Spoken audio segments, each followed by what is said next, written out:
দেশের আইন শৃঙ্খলা রক্ষার প্রধান দায়িত্বটি পালন করে পুলিশ, কিন্তু রাজনৈতিক ব্যবহার ও অসাধু কর্মকর্তাদের কারণে আক্রোশের শিকার হয়েছেন বাহিনীর সাধারণ সদস্যরা। এতে ভেঙে পড়েছে সারা দেশের থানার কার্যক্রম। কোনো ধরনের সেবাই পাচ্ছে না জনগণ। এই জন্য বাহিনীকে ঢেলে সাজানো এবং পেশাদারিত্ব ফিরিয়ে আনতে বলছেন বিশ্লেষকরা।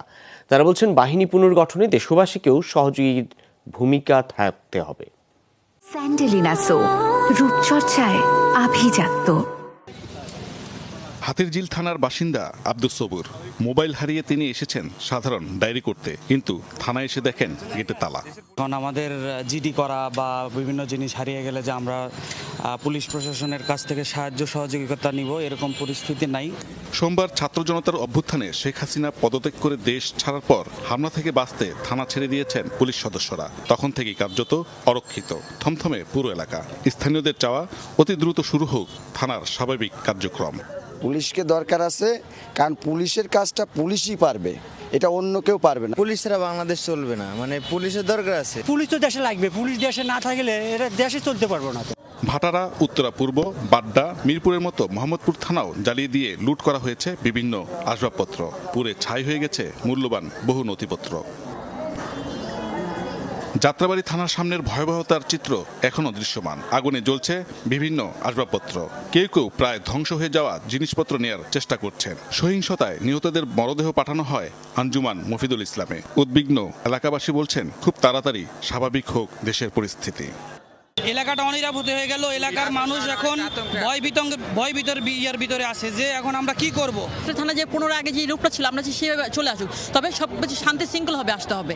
যে ডিবি কার্যালয় দিনভর ব্যস্ত থাকতো, সেটি যেন এখন বিরান ভূমি। এটি মূলত ডিএমপির অতিরিক্ত পুলিশ কমিশনারের কার্যালয়। এখানে প্রবেশ করতে হলে এখানে যে সিকিউরিটি গার্ডরা থাকেন তাদের কাছ থেকে পাস নিতে হয়। পাস নিয়ে তারপরে অনুমতি মিললে এরপর আমাদের উপরে উঠতে হতো।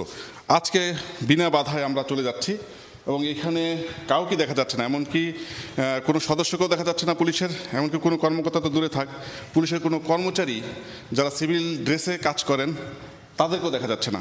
এই রুমটিও অরক্ষিত। এখানে একটা স্ক্যানার মেশিন আছে, প্রিন্টার মেশিন আছে, ফ্যাক্স মেশিন আছে, কাগজ নথিপত্রও আছে, টেলিফোনগুলো আছে, কিন্তু খুবই অরক্ষিতভাবে এগুলো পড়ে আছে।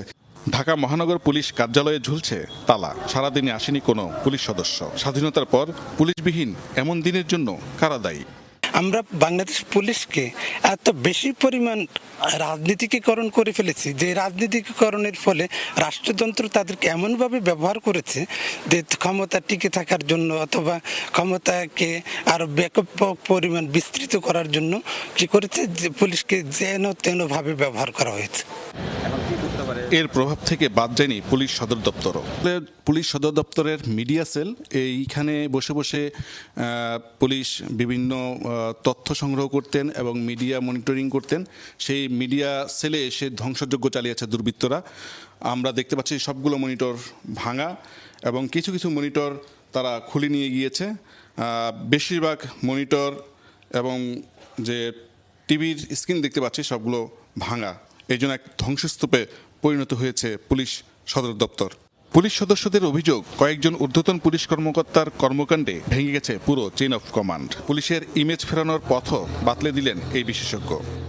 এটাকে উত্তরণ করতে গেলে এখন যে আমরা যে সময়ের মধ্যে অবস্থান করছি এবং খুব ক্রান্তিকালের মধ্যে এবং যে অন্তর্বর্তীকালীন সরকার আসছে, এই সরকারের একটা মেজর কমিটমেন্ট থাকবে যে পুলিশ সংস্কার এবং ব্যাপক সংস্কার।